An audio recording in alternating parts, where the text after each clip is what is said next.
Morning, everyone. My name's Ben. I'm a part of the church here at Abbey. And if you've been here a few times before, you might be thinking, is that the exact same 13 words that he uses every other time? Yeah, it is. And if you're wondering, does that mean the next 20 minutes is going to be the exact same things he says every other time? Yes, it does. I've got a drum. I'm going to keep banging it till everyone's as animated about it as I am. There we go. I will give you the headlines in advance, just so, you know, people are busy. If you need this time to do your WhatsApp admin, here's the 4 things you need to remember. Then you can zone out. Let's see if I can get them now. Number 1, so we're looking at John 18 and 19 this morning, which is the story of Jesus and his interaction with Pilate, his kind of trial. So number 1 is Pilate wants steady ships. Number 2 is God's way rocks boats. So Pilate wants steady ships, but God's way rocks boats. Our boat needs rocking. And then we'll finish with small capsizings everywhere daily. Okay, so that's where we're going. I'm kind of covering myself there because if I forget some of this, it means that at least we've done the main bits. Also, Chris very graciously and generously has to deal with trying to press the buttons through my 43 slides in 20 minutes. So this is going to go fast. So good luck, Chris. Bear with us both. Let's start by actually reading the passage that we're looking at. Yeah, I'm going to have to read it from this one. Okay, this is a long story we get this morning. Then the Jewish leaders took Jesus from Caiaphas to the palace of the Roman governor. By now it was early morning, and to avoid ceremonial uncleanness, they didn't enter the palace because they wanted to be able to eat the Passover. So Pilate came out to them and asked, "What charges are you bringing against this man?" "Oh, if he were not a criminal," they replied, "we would not have handed him over to you." Pilate said, "Take him yourselves and judge him by your own law." "But we have no right to execute anyone," they objected. This took place to fulfill what Jesus had said about the kind of death he was going to die. Pilate then went back inside the palace, summoned Jesus and asked him, "Are you the king of the Jews?" "Is that your own idea?" Jesus asked. "Or did others talk to you about me?" "Am I a Jew?" Pilate replied. "Your own people and chief priests handed you over to me. What is it you have done?" Jesus said, "My kingdom is not of this world." I did the bolding. It's not in the Bible. "If it were, my servants would fight to prevent my arrest by the Jewish leaders. But now my kingdom is from another place." "You are a king then," said Pilate. Jesus answered, "You say that I am a king. In fact, the reason I was born and came into the world is to testify to the truth. Everyone on the side of truth listens to me." "What is truth?" retorted Pilate. With this, he went out again to the Jews gathered there and said, "I find no basis for a charge against him, but it is your custom for me to release to you one prisoner at the time of the Passover. Do you want me to release the king of the Jews?" They shouted back, "No, not him, give us Barabbas." Now Barabbas had taken part in an uprising. Then Pilate took Jesus and had him flogged. The soldiers twisted together a crown of thorns and put it on his head. They clothed him in a purple robe and went up to him again and again, saying, "Hail, King of the Jews!" And they slapped him in the face. Once more, Pilate came out and said to the Jews gathered there, "Look, I am bringing him out to you to let you know that I find no basis for a charge against him." When Jesus came out wearing the crown of thorns and the purple robe, Pilate said to them, "Here is the man." As soon as the chief priests and their officials saw him, they shouted, "Crucify, crucify." But Pilate answered, "You take him and crucify him. As for me, I find no basis for a charge against him." The Jewish leaders insisted, "We have a law, and according to that law he must die because he claimed to be the Son of God." When Pilate heard this, he was even more afraid, and he went back inside the palace. "Where do you come from?" he asked Jesus.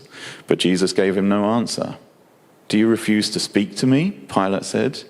"Don't you realize I have power either to free you or to crucify you?" Jesus answered, "You would have no power over me if it were not given to you from above. Therefore, the one who handed me over to you is guilty of a greater sin." From then on, Pilate tried to set Jesus free, but the Jewish leaders kept shouting, "If you let this man go, you are no friend of Caesar. Anyone who claims to be a king opposes Caesar." When Pilate heard this, he brought Jesus out and sat down on the judge's seat at a place known as the Stone Pavement, which in Aramaic is Gabbatha. It was the day of preparation at the Passover. It was about noon. "Here is your king," Pilate said to the Jews. But they shouted, take him away, crucify him." "Shall I crucify your king?" Pilate asked. "We have no king but Caesar," the chief priests answered. Finally, Pilate handed him over to them to be crucified. So I'm interested in what you make of that interaction. There's loads of interesting things going on there, definitely worthy of more time than we've got this morning.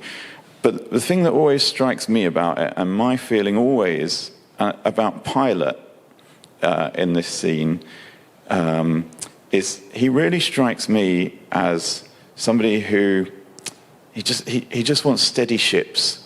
You know, he wants to wash his hands of it, right? That's what he does. He literally washes his hands of it. He wants to stay out of this mess. Oh, it's complicated. Oh, it's messy. Oh, I'm not sure. Can it be your problem? Can't I find a way of staying neutral? You know, he just wants everything to sort of, can we just calm down and be nice and reasonable and sort of just not go there, please? And he really doesn't want to rock the boat. That's my feeling. You might have a different feeling, but my read on Pilate in that has always been that he's scared. He was even more afraid. He's scared of rocking the boat. He's got the world set up a certain way, and disturbing that is frightening to him. And so he tries to dodge out of it because he doesn't want to rock the boat. Pilate wants steady ships.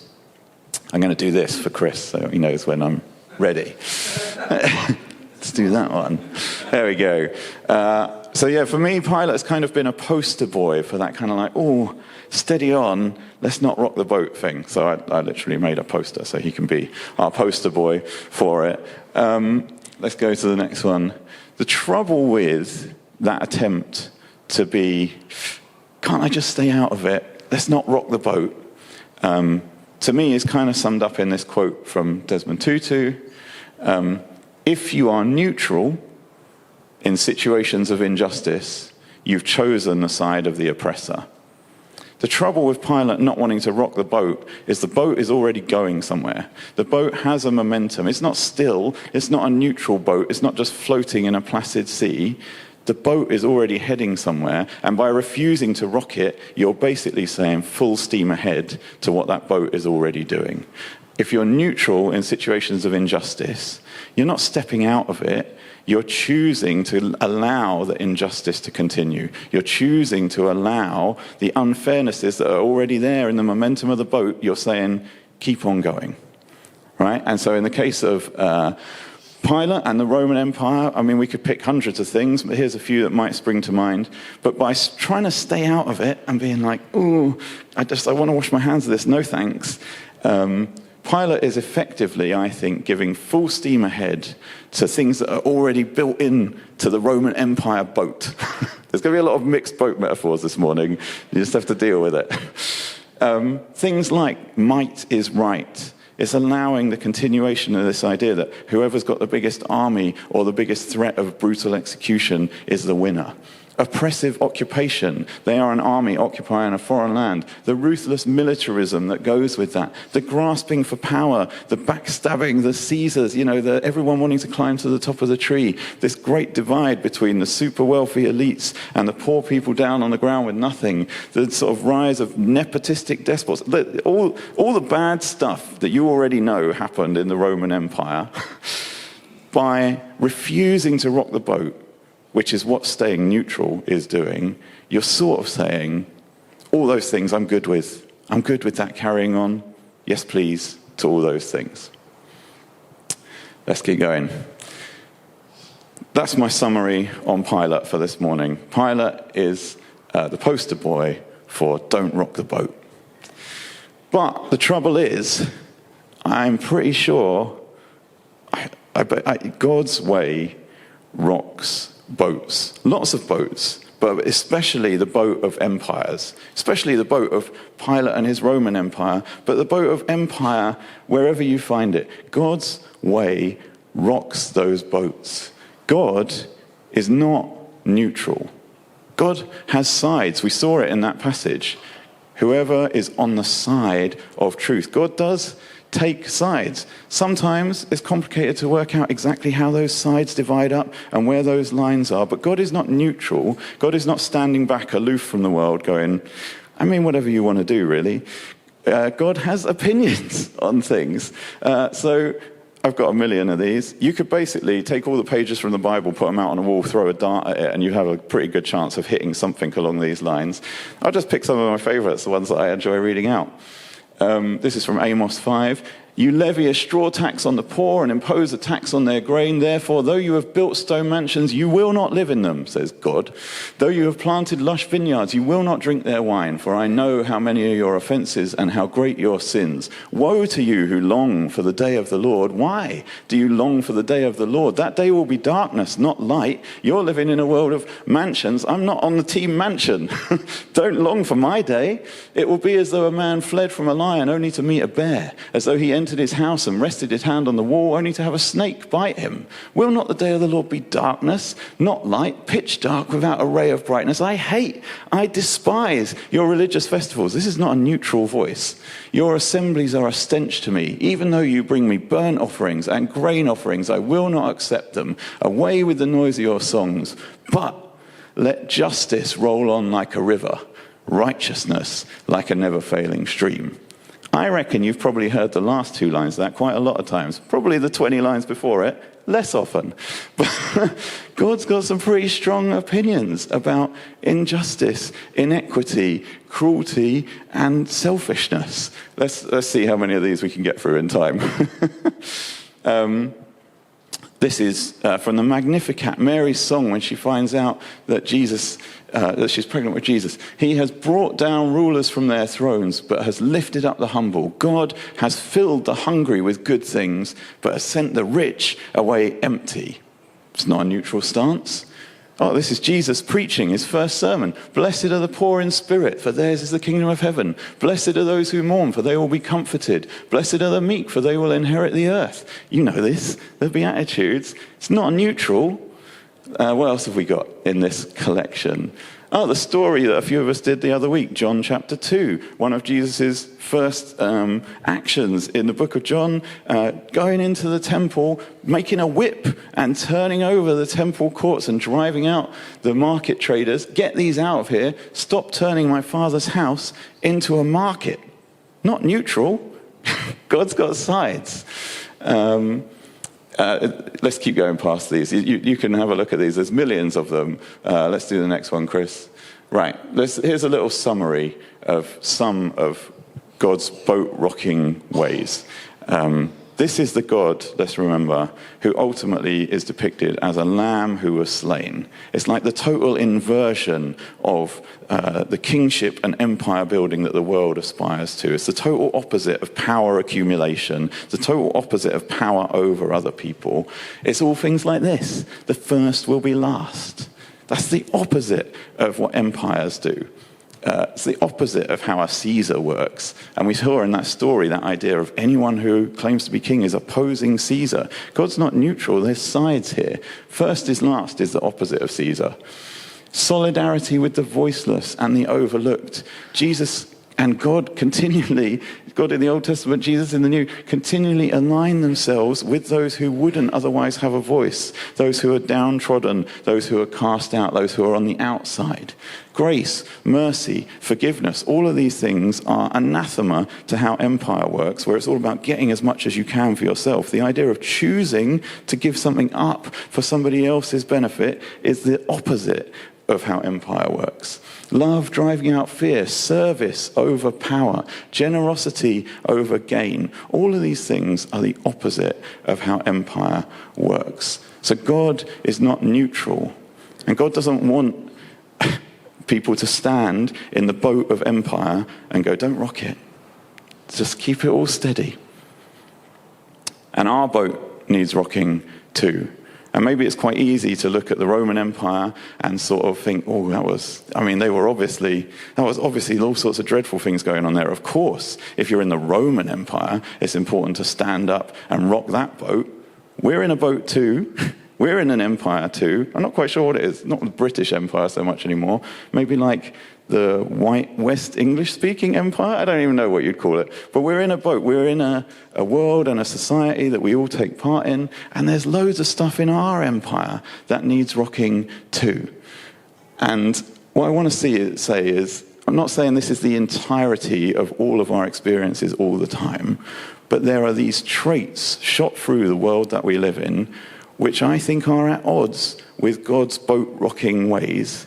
And where we see these things, insofar as we see these things happening in our world, we should resist them. We should rock this boat, because otherwise we're doing that Desmond Tutu thing and standing back and saying, full steam ahead. So let's take a look at some of the things that I think you can see in our world. Funnily enough, I think pretty much most of our Roman Empire list is still here today. We still see a lot of might is right in our world. We still see a lot of oppressive occupation. We still see a lot of ruthless militarism, people grasping for power, a massive divide between the wealthy, rich, powerful elites and the paupers down on the ground with less and less power every day, nepotistic despots. But you can add to this list loads more besides, like absolute total individualism, the idea that we all operate and we're all responsible for our own things. I think that is at odds with God's boat-rocking ways, but it's rife in the empire we live in. Relentless growth. Everything's always got to be more, bigger, stronger, better, faster, taking over your opponents. What else have we got? Greed is good. Profit over everything. Profit drives so much of how the empire that we live in operates. Extraction over sustainability. We're more concerned about making sure we get the last bit of coal or oil or tin or nickel out of the ground before somebody else does than we are about whether there'll be any ground in another 100 years' time. Short-term comfort over ongoing equity. I would rather have my life be okay for now, thanks, rather than taking steps to make sure that everybody's life is more fair over the long term. War making over peacemaking. We don't want to do the hard work of making peace. It's easier to just keep fighting. We could put thousands of things up there. I don't have time to unpack all of them now. I could find stats for all of those if you want them. I can give you examples for all of them if you want them, from like how Fortune 500 companies are operated right down to how the biscuits are fought over in your office kitchen. All right? You will see the same traits, that continuum of those empire traits gets into every little crevice of life. And that I've got to get it before you have it. I need to be stronger to make sure you don't beat me. I've got to look out for my interest rather than seeing how I can serve you. I've got to accumulate all of those traits. They weave their way in to everything from applying for a job to taking your driving test to the biggest, global economic decisions on the world stage. You can call it whatever you like. Okay, when you're trying to shorthand this stuff for yourself, I've used the word empire a few times here today. I'm taking a lot of this from a theologian called Walter Brueggemann. He calls it the royal consciousness, which is quite a fancy phrase for it. You can call it that if that helps you. You can call it, what else have I got? You could call it zero-sum game. That's one I often refer to. You could call it dog-eat-dog. You could call it oppressive expansionist colonialism if you want. You could call it rampant individualistic scarcity rivalry. You could call it racist patriarchal othering oligarchy. You can call it exploitative supremacist violence-backed conquest. You can call it artificially dividing the poor against one another to leave the rich and powerful to run wild unchallenged. You can call it Randian free market capitalism. You can call it just straight up greed. You can call it whatever you like. Not technically true. Please don't call it Jesus' vision for human flourishing, which some people try to do because it is the opposite of that. All of this stuff, you can call it what you like, but just don't mistake it for God's way. Those traits are rife in our world. They are shot through our empire. And the danger is that we want to be like Pilate and go, that sounds really complicated, Ben. Sounds really stressful. Can't I just stay out of it? But when you want to stay out of it, you're giving it the full steam ahead. And actually, God's way rocks boats. And our boat has got all of these things in it, and our boat needs rocking, just like Pilate's did. So, I was really tempted, let's finish here. I was really tempted to just keep going on that angry stuff. Gets me all animated. I love those bits in the Bible. I get really fired up by all the woe to you, Pharisees. But I thought I'd be nice. And actually, I think it is important that alongside that drive to resist those things, we need some encouragement and some joy and some hope about what can be done as well. And so I thought I'd just finish with a couple of little reminders about the possibility of small capsizings everywhere daily. All right? Now, if you're coming with me on any of this idea that we are in a boat, an empire boat, that needs rocking by the disruptive way that God works instead. How do we do that? Pilate didn't build the whole Roman Empire on his own, even if he had decided that he was going to take a stand against this brutal form of capital punishment and make some drastic decision about Jesus that cost him his job or his life even. Even if Pilate had done that, the Roman Empire is still going to carry on crucifying people. It's still going to carry on being ruthlessly militaristic. It's still going to carry on doing all of those things. So what difference does it make if Pilate makes a stand in that moment? But just because we can't do everything and we can't overturn all of those ills all in one go, ultimately that's God's job, and he will do it when his rule comes in full. But just because we can't do all of it doesn't mean it's not right to do some of it. And it doesn't mean that we can't do anything. Because those things are shot through every part of life, there are decisions and moments all day, in every corner of your world, where you are able to make a choice to capsize the boat of empire, to rock it so much that it turns over away from the capitalist, empirical, conquest, colonialist, royal consciousness, whatever you want to call it. You can capsize it away from that and into those radically different ways that God's world works instead. And they can be tiny. But the point is, the tiny ones are practice for the big ones. And sometimes the tiny ones add up to the big ones. And by making those choices, we choose to step more and more into the world of God's way and away from the way of empire. I'm going to give you a couple of really tiny examples. Here's probably the smallest one I can think of. Me and Carolyn stand at the back of the balcony most Sunday mornings, and we quietly sing slightly different words to the songs sometimes, because a lot of the songs really fixate on the word I, for example. But I think that feeds into that individualism trait that I think is part of the empire. And actually, I think it's better to recognize that we do things as a we. And so we sometimes switch the word I for we. Or lots of the songs only talk about God as he. But actually, God doesn't have an assigned gender. And I think it's important to remember that God can be she or they. And so sometimes we'll sing she in the songs to just try and remind ourselves that we want to be looking for those flips away from the dominant worldly way of being into God's disruptive boat-rocking way of being. That's the tiniest one I can think of, I think.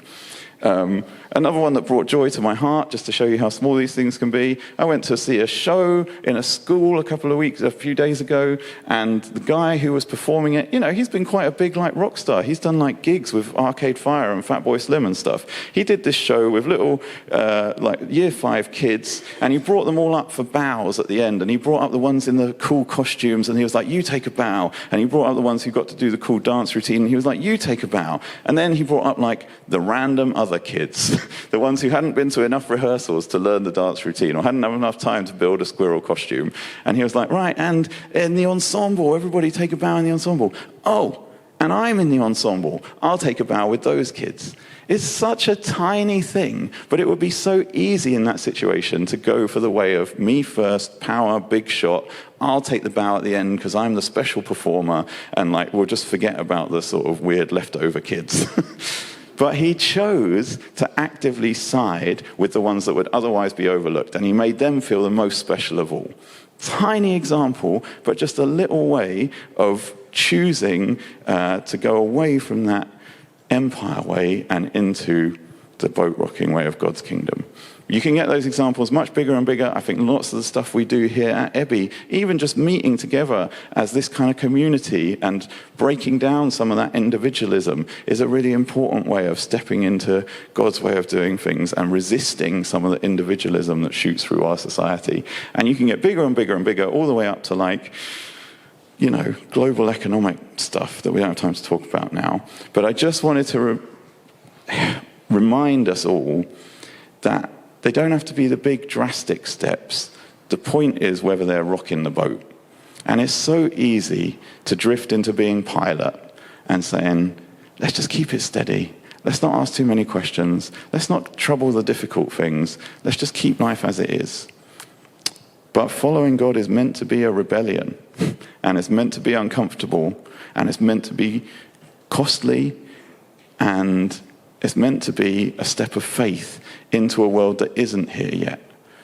And that's my plea every time I get up and talk. Please, can we all keep looking out for the ways that empire is shot through our world? And please, can we keep getting more familiar with what God's kingdom looks like instead? And please, can we keep encouraging each other to capsize this boat into that one?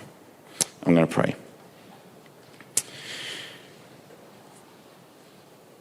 Lord God, thank you that your ways are not our ways, that your rule is not how we would build rule, that your power is radically different from the power of Roman Empire and the power of our empire and the power of any human empire. God, please help us to see more and more clearly the difference between those two and where we are participating in each of them, so that we can give over more and more of our lives to your radically different power system. Help us to rock, disrupt, capsize the boat that we are standing in when it is at odds with your good justice, grace, mercy, and love. In Jesus' name, amen.